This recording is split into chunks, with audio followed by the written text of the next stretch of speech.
welcome. As mentioned, my name is Kyoko Glicheva. I'm a reporter at Axios. I'm based out here in the Bay, although up there in the city.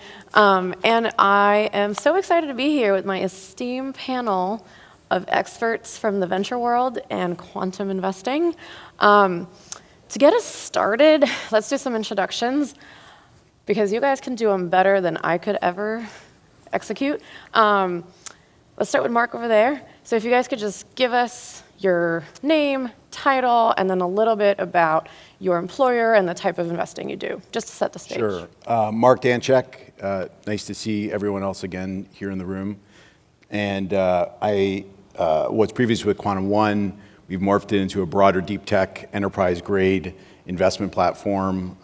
We do investments sort of $1 to $2 million, but we can also do very large investments. We're in the middle of doing one for $250 million now.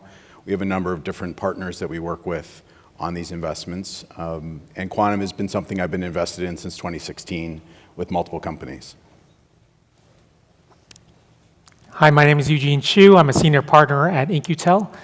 In-Q-Tel is a nonprofit strategic investor supporting the US government and our Five Eyes partners in the areas of national security and intelligence.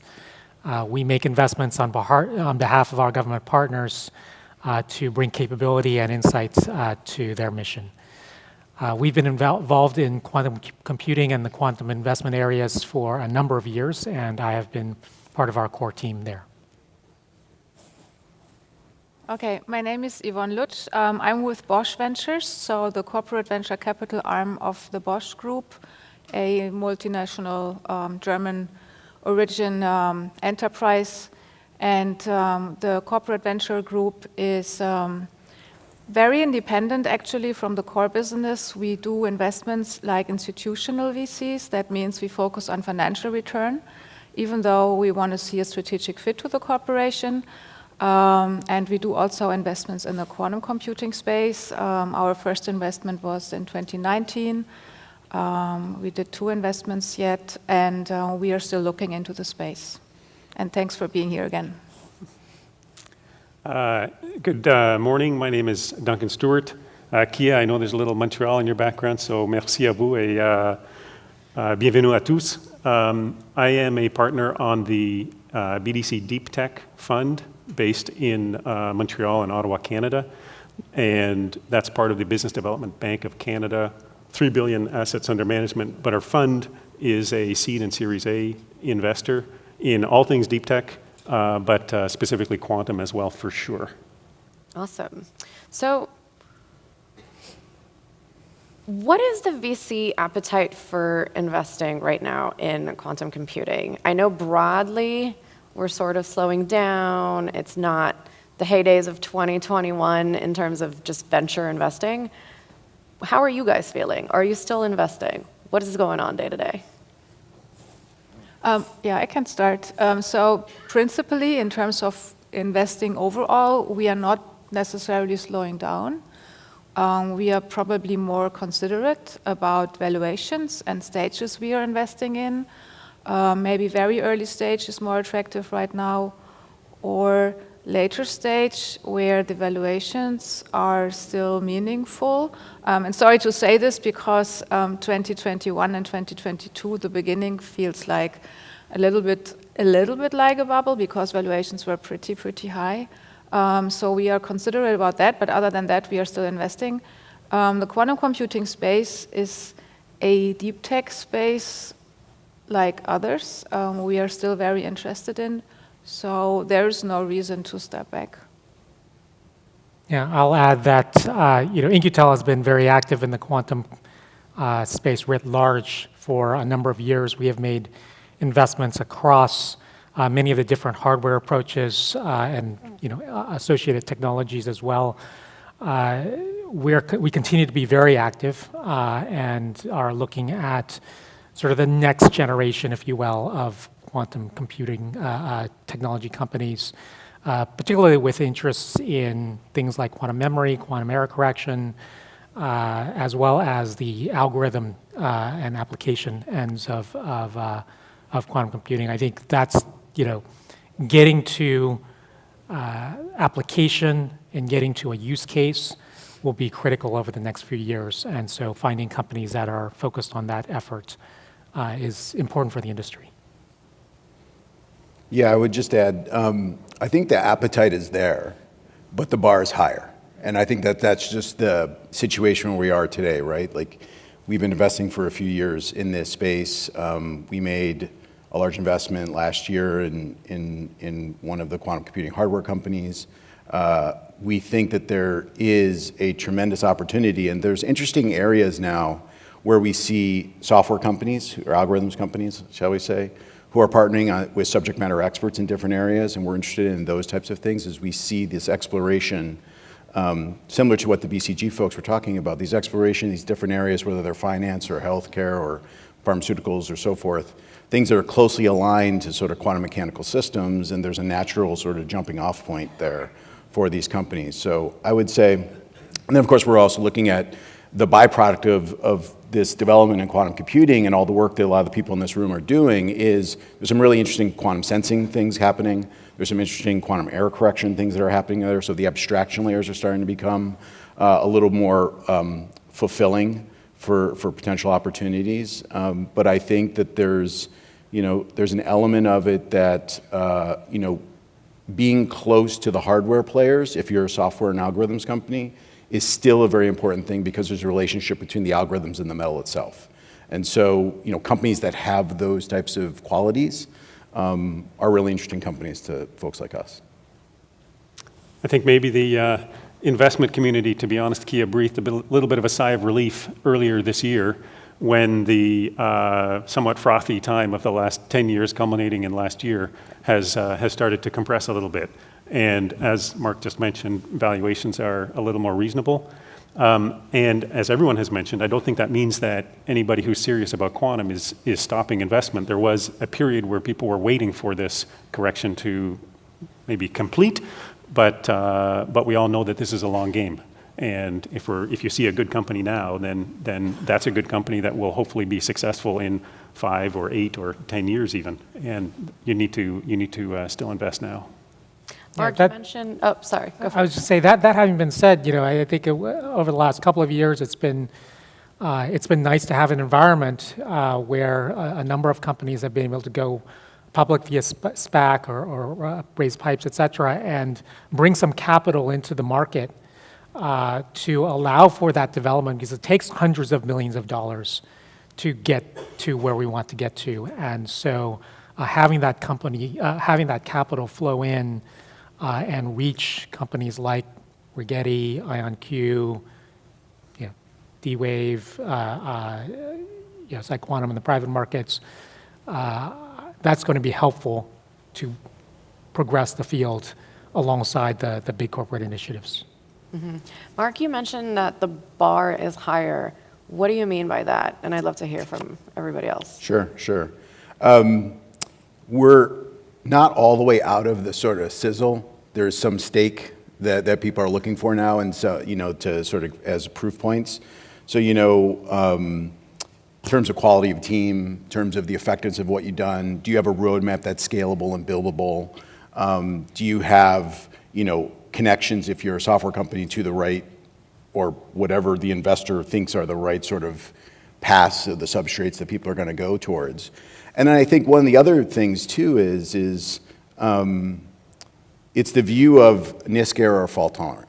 And I think, our view has been for a little while now that, fault tolerant is a very, very, very important place for this industry to get to hit those jumping off points of which you're going to see those dots in that BCG thing move all to, multi-million dollars investments in those types of things. So I think that view, if it's held by the companies that we're investing in, is an important sort of perspective. We have our perspective, we could be wrong, but that's our perspective on sort of where the world is going, that, you need a lot of qubits. Yeah, and I would say the bar is higher because money is not ubiquitous anymore or abundant anymore. So also, for us, it's also important to see a very strong investors consortium or syndicate. That's also very important because, we probably have still not the best economic situation in front of us. So we just have to embrace the situation and be prepared in terms of having strong investors around the table who carry the company all the way through. Yeah, I'm thinking about the, I'm not sure I agree with Eugene on the SPACs, actually. I think that may come back to bite us as a community. If you think that your private investors are impatient, wait till you have public investors on board. It was nonetheless, it is a very capital-intensive business to build hardware, there's no question. And I think a number of companies took money out of the market when it was possible to do so, and good for them. There were also, as you mentioned, Sai took private money, Xanadu took private money out of the market at the same time, so everybody was building a war chest when there was time to do so. I think the bar that is higher right now, Mark and Yvonne are talking about, is if you don't have that war chest right now, then you're up against some pretty stiff competition. There's obviously still a lot of room for a small company to create some new breakthrough, but there are some war chests hanging around, so you better be careful about how you approach that. And I think that was my point, right? That folks are able to, because the development takes time and money, Yeah. and the opportunity to have that capital to give them the time to do the work that they need to get done. They took the capital at an opportune time. But I think now it's actually a little bit more challenging. You still have the early stage capital available for the very early stage efforts. Quantination announced a 91 million euro fund this year, and there's a few other ones toward sort of quantum-focused early stage funds. And so you have that early stage work available, but some of the more prominent mid to later stage venture firms have made their bets. Yeah. Right? And so getting that mid-stage capital, if you will, mid to late stage private capital is going to be tougher, because the top investors that we're familiar with, that we work with very closely, a number of them are making or have made their bets. Some of them will make 2 or 3 in different hardware approaches or different related things, but it's going to be harder to get their attention. Kia, can I add one other thing to that? So I think deep tech investing, regardless of sort of what industry, but particularly in quantum, right, it's opaque. It's not like investing in SaaS companies where you sort of have a set of rubrics and metrics that you can sort of look to, and you sort of invest at those different inflection points. Whether you're a private company that's gone public, or you're a private company that's getting investor dollars from private investors or governments or universities or whatever, I think part of the answer to the bar is higher thing is that, the challenge with the VC is really making sure that the company and the money are aligned on the path to get to the next set of milestones, right? And I think that those things, again, whether you took it as a public company, you took it as a private company, I think that bar being higher of, okay, we think and you think you can get to these milestones with this capital base, and those milestones will then either give you one of two things: either give you the platform to go out and raise more capital to continue on this mission, or will get you to profitability, which is actually a conversation some companies are starting to have these days. I'm not saying that we're there in that yet, but being really able to make sure, or at least as good as you can with your predictive powers and understanding of the industry, to be able to sort of square that and make sure that the company has the capital to get to the set of things that they need to do, that then will allow them the next set of options that they have. And so I think that's also part of the bar of understanding of what that is, and is the company self-aware, are the co-investors self-aware on those types of things. I like this. I like this technology roadmap direction. Just for a second, because I feel it's actually a really interesting time.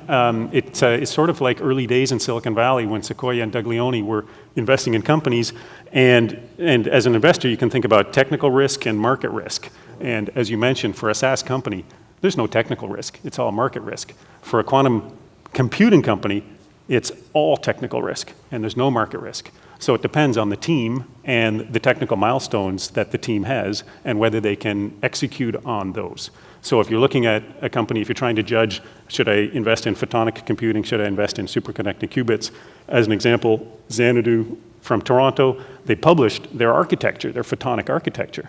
Everyone can look at it, and it's up to everyone to judge, okay, how is that going to compare to the other approaches? It's a very technical-based assessment.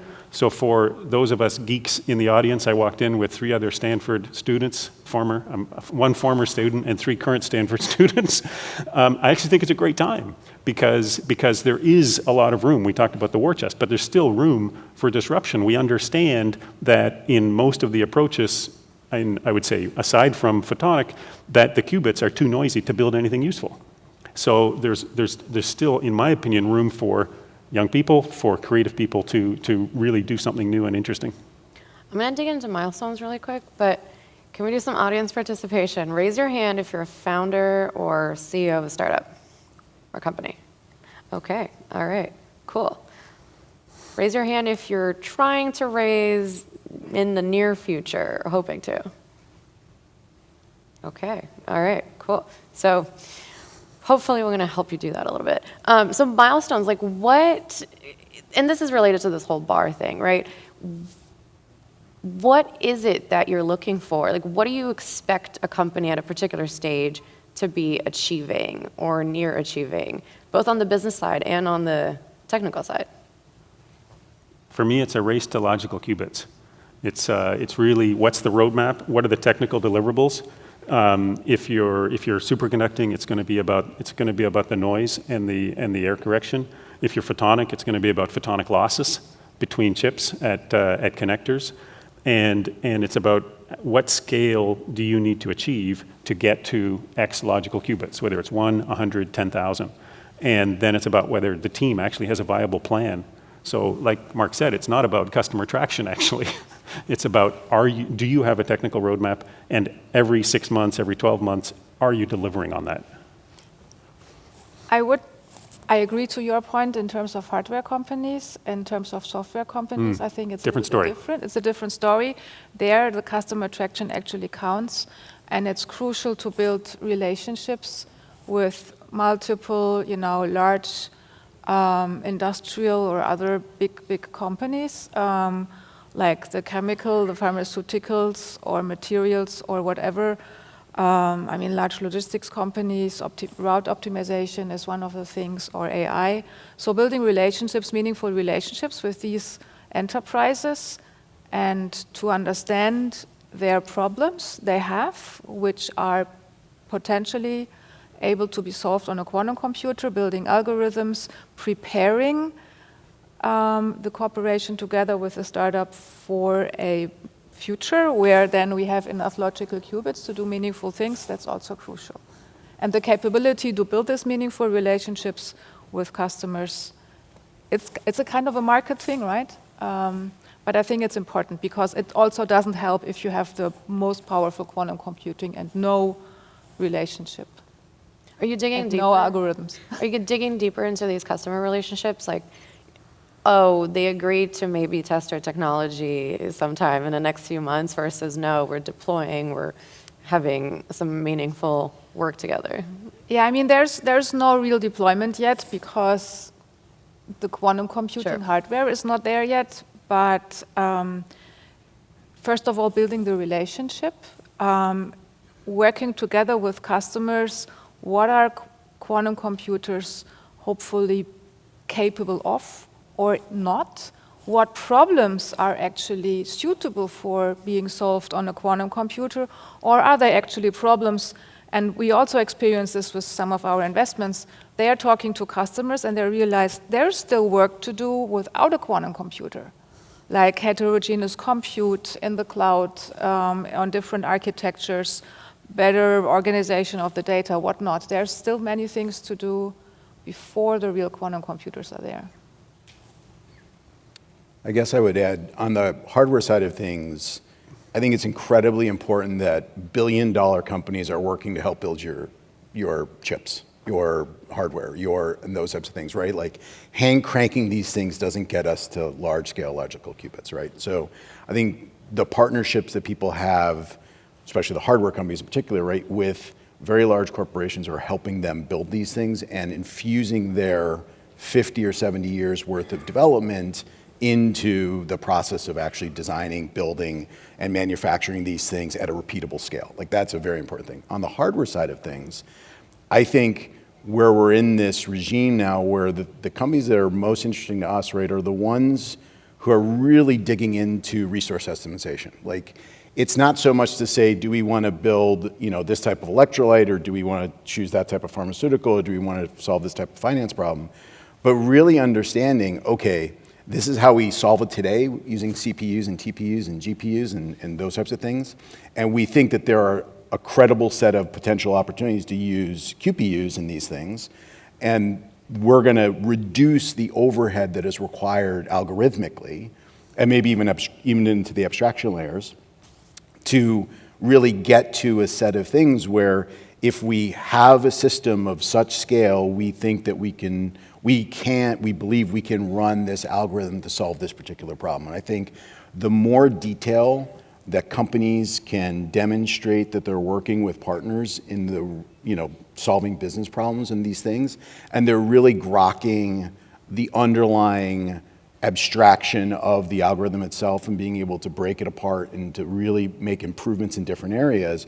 And you're starting to see more of that get published. There's definitely an IP challenge in this space, in that everyone doesn't want to talk about what they're doing until they're ready to do it, kind of thing. And partly that's because they don't have anything to talk about, and I think partly that's because they do really think they're on a path to doing something, and they have sort of proof points along the way that say, if we hit these things, then we can do this with this type of system for this particular customer. Yeah, I'll just make it relatively simple for us. It's about, do they have the architecture and the approach that is scalable? And is it just research, or is it scalable, and is it commercially viable? And then corresponding to that, how have they thought about their supply chain? So I'll just keep it simple for that. Yeah, I have a question for my panelists here. That what's the possibility that somebody builds a fault-tolerant machine at scale, and then the software folks need to line up at the door like everyone else? I would find it hard to be, it would be one and then the other. I think there's so much parallel tracking going on right now that, now, I do think that whenever that happens, some view it farther, some view it sooner. We're probably more on the sooner side of things. But whenever that happens, there is going to be a scarcity of metal to use, right? And so therefore, those who are in there now, who can pay to use those types of things, are going to be ahead, and then how far ahead are they going to be on these things? So there will be a challenge to sort of get the time that you want to do this stuff when we get to that particular point. I think that's why, on the scarcity of metal side, it's important to think about, if, for example, your superconducting gate base, what is your dilution refrigerator approach? Really big one. Right, and or could be big, or it could be Sure. Modular and Could be. and scalable. So I think there are different approaches there. Companies like Maybell are doing some very interesting innovation in that space. So I think thinking through these types of things, and it's a different question for other approaches, but Yeah. that scarcity is a very important point. I actually have a concern that software companies are growing too quickly right now. That if a software company grows too quickly and there's no hardware, now with the caveat, of course, that they're also operating in a hybrid space. If they're operating in a hybrid space, that's a different story. If you're quantum inspired, different story. You're making money now, but presumably you're positioning your company so that when you have a fault-tolerant machine with significant resources and the knee in the curve, we hit the knee in the curve, then you're able to grab that new trajectory and go. But I'm not sure a software company right now that is thinking about scaling with massive hiring to grab the market. For us as investors, that feels too early. I like the idea of a software company that is building the relationships and is positioning itself for the knee in the curve, which none of us know exactly when it's actually going to happen. Yeah, I agree with you. I see the hockey stick, whatever we call it. coming when, quantum computers are there and becoming powerful enough. But on the other hand, there's still, I think, a lot of gain and still a lot to get in educating the markets. If I'm the owner of a quantum hardware company, I want someone else to do that. And then when I have my machine, I'm going to buy that company. Yeah, and we see, and that's very valuable. And we see that many of the hardware and the software startups, they're working with each other, and Definitely. I think that's very, very good. Yeah. That's the right approach. By the way, we're going to have some time for audience Q&A at the end, so start thinking about your questions. So right now you guys have portfolios of companies. What conversations are you having with them in terms of planning for the next 24 months? What are they asking, and what are you telling them to do? What should they be preparing for, or how? What is the trajectory for the next 24 months? Yeah, I'll say, capital efficiency in this market is very important. So thinking through what are the milestones they're trying to hit and why, and can they do it in a capital efficient manner in this macroeconomic environment is critical. Yeah. For me, it's hit your technical milestones because that's what's going to enable your next raise. So it's capital efficiency on your current budget, whatever runway you currently have, and your next raise is going to be determined by whether you did or didn't hit your technical milestones. So we have a beautiful little company working on superconducting transpons with cavity coupling, Nord Quantique in Quebec. And they will live or die based on whether they hit their technical milestone 18 months from now. So they know that, we know that, and that's the pathway that they're on to a much lower air superconducting qubit. So that is an approach for superconducting. We know that superconducting has a huge challenge in scaling, and we need to get to lower air rates. John Martinez will talk about this until he's blue in the face and everyone else is blue in the face. If John's in the room, I hope that's okay with him. But he's right. And that's the pathway for some of those companies. So it's about hitting that technical milestone. The only thing I would add that there's, so absolutely capital efficiency, don't burn too fast, hit your technical milestones, make sure you've sort of, and recheck. Make sure that along the way, the thing that we said we were going to do in 12 months, we're either at 16 months or we're not at 9, but somewhere between. Are we still on path to these things? And whether those things are supply chain issues or other things. I think the other interesting moment we're in right now is there's an opportunity to take talent now because of this situation, and there's really so few people who really understand all of this to the scale that they need to. And to the level they need to, going down and up. And so I think there's an interesting moment now, and maybe we'll see it from some of the larger companies, maybe we'll see it from some of the smaller companies. And it's a pretty collegial industry. Like a lot of the people who are at the forefront of this industry have spent years working with each other through science or through other mechanisms. And so, there is potential for the really great companies who are doing really interesting things to scoop up a couple really great people right at this moment.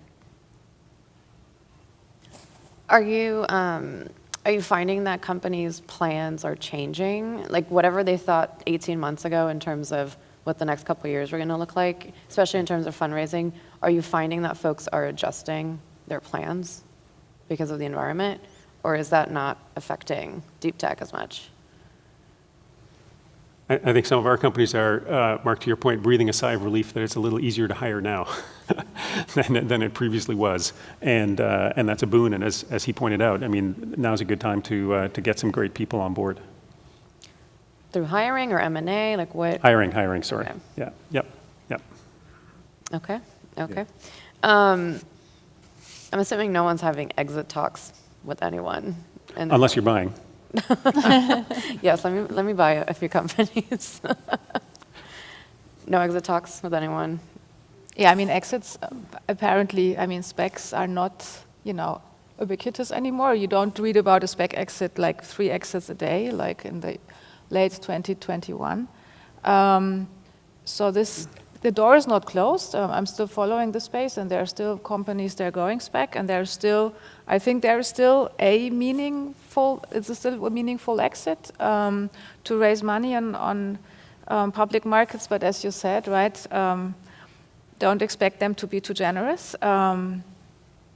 If you then public your results, your quarterly results, and exits through M&A are probably also a little bit more difficult because large corporations, especially the public ones, money is not, that easy to get anymore. So that's also, at the moment, I think it's more difficult. But the good news is that with quantum computing, this is nothing we are solving tomorrow.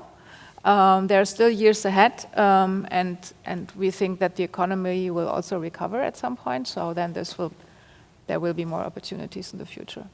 We've seen a little bit of activity in the early side of the market.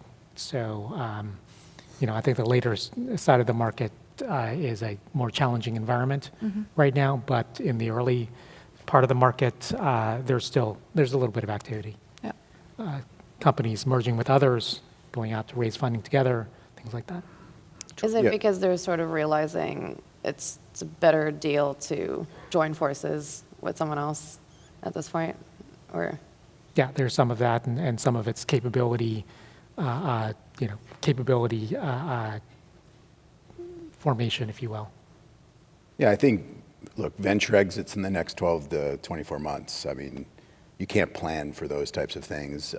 If the market bounces back or whatever, that's a potential possibility. But back to the be thoughtful about how you're spending your money and all those types of things. I think that's the path. I do think there is more activity on the early side of the market. I mean, I'm always puzzled by, with the scarcity of talent in the space and where valuations are today, there are a couple $1 trillion companies who could just buy the whole space. I mean, they could just come in and just say, here's a check, here's a check, here's a check, and end up with a team of 400 people in 6 weeks, if they really wanted to. Not saying that anybody in this room wants to sell, not saying that the large $1 trillion companies want to do that, but it's really interesting moment in which I'm 100% sure those $1 trillion companies will be kicking themselves for not doing that now in 2 years, 3 years, 4 years, whatever the number is. But we see the potential, we see the opportunity. There's more traction on getting to things that are going to be useful. There's clear paths to fault tolerance. Not saying they're done, but there's clear paths to those types of things. And so what'll end up happening at some point is that there's just not enough talent around to meet the needs of a fault tolerant world. That's, just sort of clear to me as I see it today. Unless we really drop the barrier to, utilizing these systems with very low code, no code, or other types of, technologies, which some people are working on in those particular areas. But it's an interesting moment from that perspective. all right, we're going to try to do some questions from the audience. We've got some mics running around. Here we go. Thank you. And if you could introduce yourself and then. Sure. Hi, my name's Zap. I work in the financial services industry. I had a question on the term due diligence that took the spotlight, especially in light of what happened in another sector in crypto. I was wondering how you looked at due diligence in your quantum computing investments in comparison to your investments in other sectors, and especially how that differs now in the era of not so easy money anymore.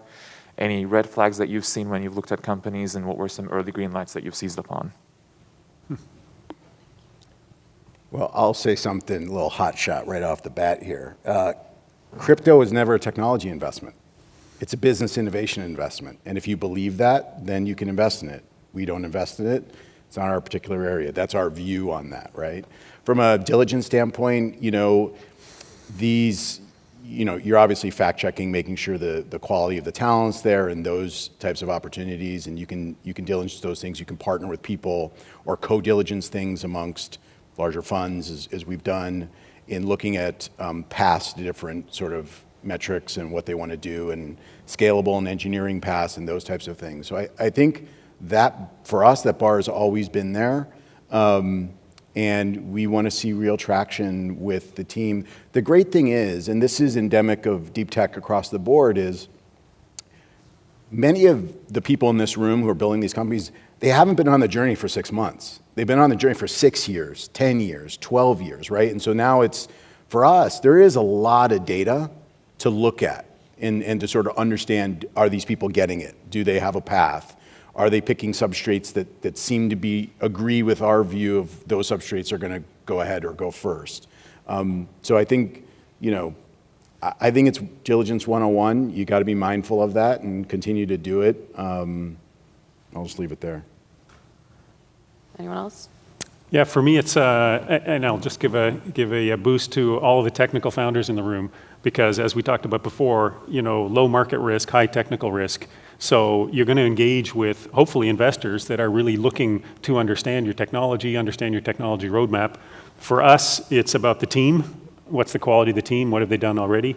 It's about the technology roadmap, and in particular, Eugene's mentioned about pathway to scale. If you're talking about hardware, it's either you have a pathway to scale or you don't, and either you understand the hard problems, which are known engineering hard or unknown science hard on that pathway to scale, or you don't. You need to be able to communicate that. You need to be able to communicate why your lower noise qubit is going to perform at a certain level and how that's going to scale. And then there's a little bit about the intellectual property, of course, and what do you already have existing and what are you going to build. But it's a very technical conversation at this point with those companies. So for the technical founders in the room, I hope you find that encouraging. We have a very strong technical team. I rely on my technical colleagues. Yeah. No, same here. I mean, it's a deep tech investment, right, Mark? So and I'm a physicist myself, and I thought I would never use my quantum computing classes again. So, I mean, I'm not an expert, of course not. So kudos to the old deep tech founders here. But we have people in the background to help us with looking at this as deep as possible. So I would not mention this with crypto in one sentence, what I just did. Fair enough. Awesome. Next question. So I had a question about, we talk a lot about logical qubits and error correction. Is there more room for analog systems? I know the history for classical computing was analog was a very tiny piece, and then it jumped into digital. But is there more to analog and dealing with errors that are already there? So that was one question. The second question was, I heard about needing more resources for people, and how is education going to help? Do you see the lack of having enough people as being a workforce issue, and we really need to educate more people and bring them into the system? On the analog, I mean, look, if you're an engineer or a physicist, there's no such thing as a digital error. Every error is analog in the noise signal, and then we digitize it, and it turns into a digital error. So in the NISQ era, there's no question that understanding your noise sources is absolutely fundamental. The question is the NISQ era actually going to be worth anything? Or is it simply a pathway to fault tolerance? And if you understand your analog error sources, then I would argue you have a higher probability of building qubits in a machine that is going to be on a pathway to scale. So for me, that's the piece there. Anyone on the workforce piece? Yeah, so I'm chairman of the use cases group for the QEDC, the Quantum Economic Development Commission, and we have a whole group that's dedicated to workforce, and they do a phenomenal job of trying to promote and bring that conversation to bear. It's not as much a challenge today as it will be, but the problem is you can't wait for when you need it, kind of thing, right? And so that's definitely an issue. In terms of the analog, I'll just offer, and I agree, but I'll offer a different element. I think and so we're broad deep tech investors. Quantum's a very important area for us, but on the analog side of things, general compute, CPU, TPU, and new interesting analog devices, they're also catching up and moving pretty fast, right? Starting to encroach on different areas that quantum sort of had to itself, let's say. And you have to be mindful of that too, in how quickly is different machine learning and other sort of processor type technologies coming on board and I think that's shifted just a little bit. And I think we'll continue to shift and push quantum to do even more things. But that's part of the answer. We look at some of those compute areas as well in answering some of the questions. Okay, we have time. Thanks for the great panel. I'm Wojtek Burkot, Chief Physics Officer of BATE, a quantum software IP company. And I have a question to Duncan. You said that you're focusing on the error correction to build the fault-tolerant systems. Can you comment on the big players in the market, like Rigetti or IBM, claiming that they can achieve quantum advantage without ever going into the fault tolerance? And you've got 30 seconds, Duncan. Yeah, I think actually we're going to talk about that a lot in the next 2.5 days. So I don't want to preempt that piece of the conversation. I'll just reiterate: we all understand there are different ways to measure the path to fault tolerance, different measurements of quantum volume, different measurements of quantum errors. I think for most of the architectures, it's very, very clear that if your fundamental qubits are noisy enough, then the best code in the world is not actually going to get you to a scalable machine. So I think we're returning to the fundamentals, and it comes back to a little bit the analog question. If you actually understand your noise sources, then you can start thinking about engineering a better qubit. And then all of the work on codes will actually come into play to allow us to build a scalable system. But I don't want to comment on the individual companies. We'll hear quite a lot in the next 2 days, and I'm really, really looking forward to it. Awesome. Well, thank you so much for being here, and thank you so much to my panelists.